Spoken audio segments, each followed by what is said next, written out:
Sebelum kita masuk ke pembelajaran, dukung kami dengan kunjungi channel YouTube kami, klik tombol like dan subscribe.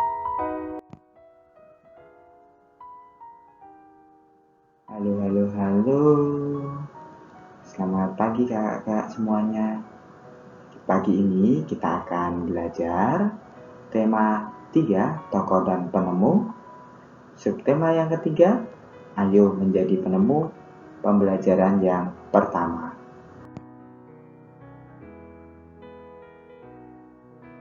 Sebelum kita masuk ke pembelajaran, apakah kalian sudah melakukan kegiatan positif hari ini? Merapikan tempat tidur, membantu orang tua, menggosok gigi, mandi, berpakaian rapi, makan pagi, mencuci piring yang kamu gunakan, dan mempersiapkan alat untuk pembelajaran hari ini.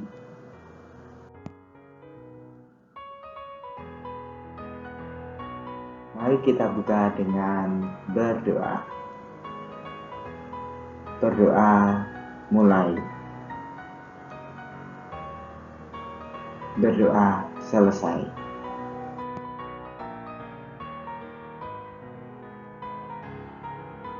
Dalam pembelajaran yang pertama ini, kita akan belajar mata pelajaran Bahasa Indonesia, menggali isi teks penjelasan ilmiah yang didengar dan dibaca.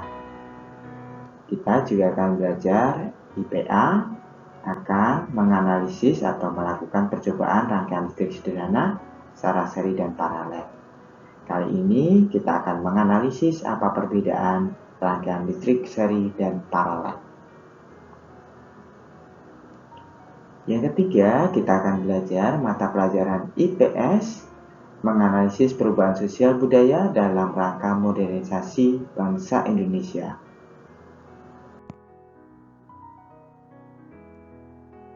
Kita sudah mempelajari tokoh-tokoh dunia dan penemunya. Lalu, sikap seperti apa yang harus dimiliki untuk menjadi seorang penemu?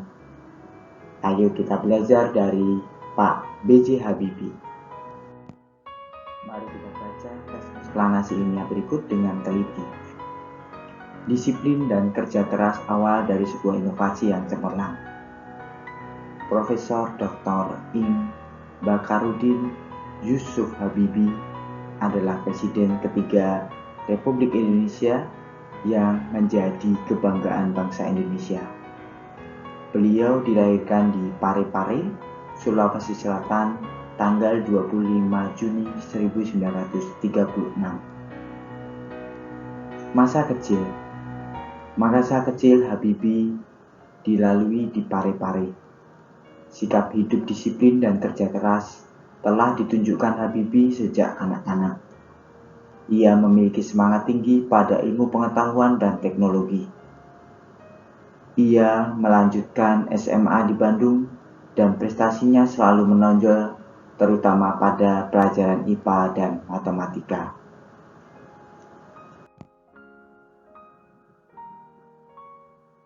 Didukung oleh kemauan dan kerja keras untuk belajar, selepas SMA beliau masuk di ITB, Institut Teknologi Bandung.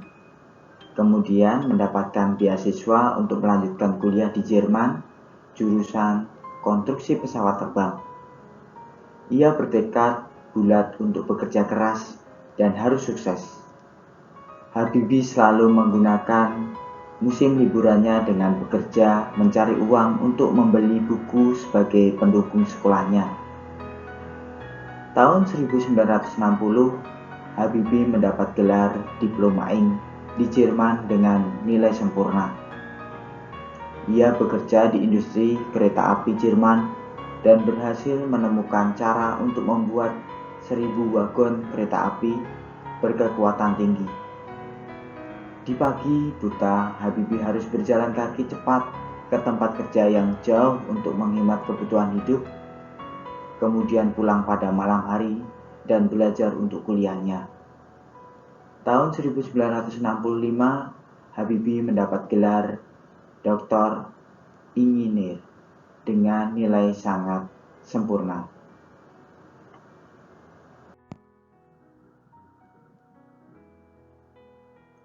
Habibie kemudian bekerja di industri pesawat terbang Jerman.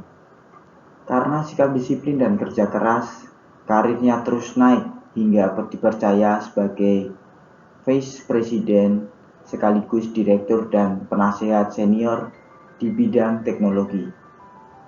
Ia menjadi satu-satunya orang Asia yang berhasil menduduki jabatan bergengsi di perusahaan pesawat terbang Jerman. Tahun 1968, Habibie mengundang 40 instruktur Indonesia untuk bekerja di Jerman guna mempersiapkan keterampilan dan pengalaman mereka dalam membuat produk industri dirgantara, maritim, dan darat di tanah air. Tahun 1974, Habibie diminta pulang ke tanah air dan menjadi penasihat pemerintah di bidang teknologi pesawat terbang. Ia menjadi Menteri Negara Riset dan Teknologi hingga menjadi Wakil Presiden dan Presiden RI yang ketiga. Habibie menyumbang berbagai penemuan dan sejumlah teori di bidang konstruksi pesawat terbang, seperti Habibie Factor, Habibie Theorem, dan Habibie Method, yang dipakai oleh universitas di seluruh dunia. Ia dijuluki sebagai Mr. Crack karena menemukan rumus untuk menghitung catatan badan pesawat terbang. Ia juga menerima banyak penghargaan dan prestasinya diakui berbagai lembaga internasional seperti di Jerman, Inggris, Swedia, Prancis, dan Amerika Serikat, serta menerima penghargaan yang hampir setara dengan hadiah Nobel. Tahun 1976, Habibie mendirikan industri pesawat terbang pertama di kawasan Asia Tenggara, yaitu PT Nurtonium, dan industri strategis lainnya.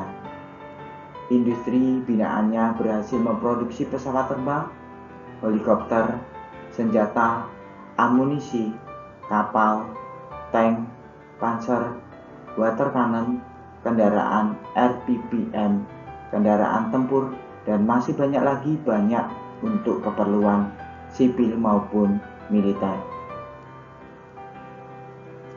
Di tingkat dunia, Habibie terlibat dalam berbagai proyek desain dan konstruksi pesawat terbang seperti Fokker, pesawat angkatan militer, jet eksekutif, Airbus, pesawat angkut dengan teknologi mendarat dan lepas landas secara vertikal, CN-235 dan CN-250. Selain itu, Habibie secara tidak langsung ikut terlibat dalam proyek hitungan dan desain helikopter, pesawat tempur multifungsi, beberapa peluru kendali, dan satelit di tingkat dunia.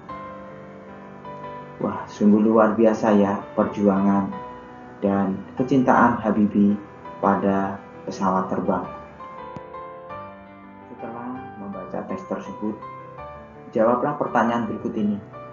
Apa topik masalah dari teks tersebut?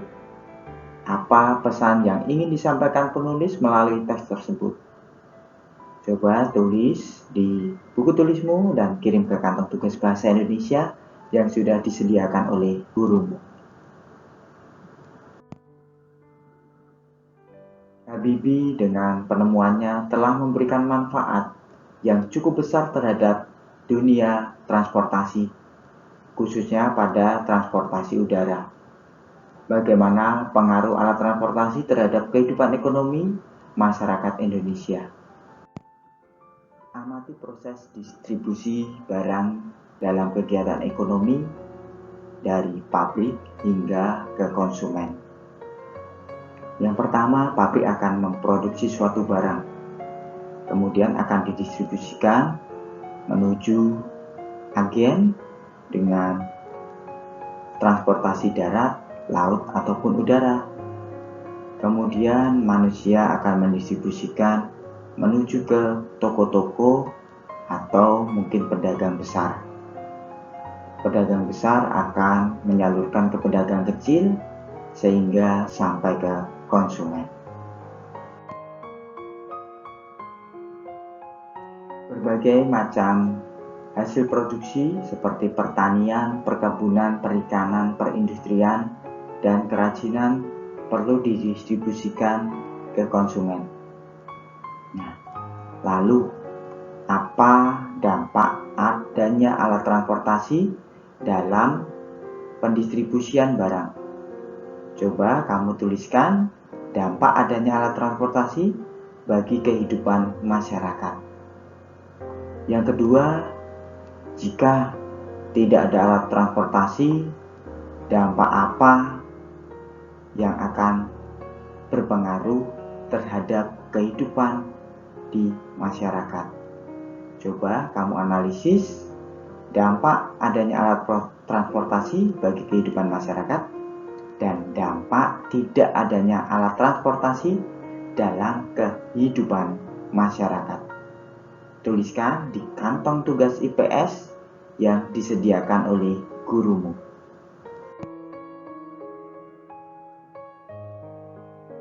Pada pembelajaran sebelumnya, kamu sudah membuat rangkaian seri dan rangkaian paralel. Dan sekarang coba kamu analisis bagaimana rangkaian seri dan paralel tersebut bekerja.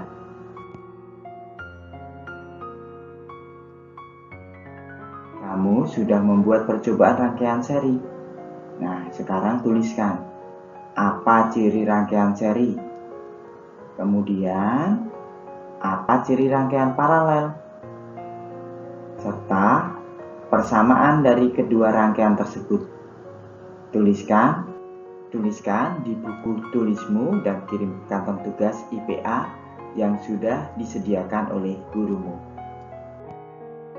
Pembelajaran hari ini telah selesai.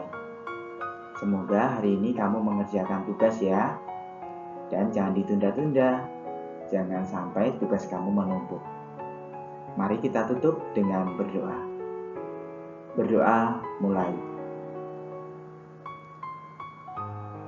Berdoa selesai.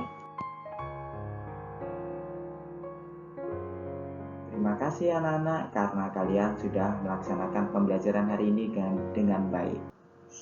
Semoga kalian tetap semangat, jaga kesehatan, jangan lupa tersenyum, patuhi protokol kesehatan, hidup ini indah. Sampai jumpa di pembelajaran berikutnya. Dadah.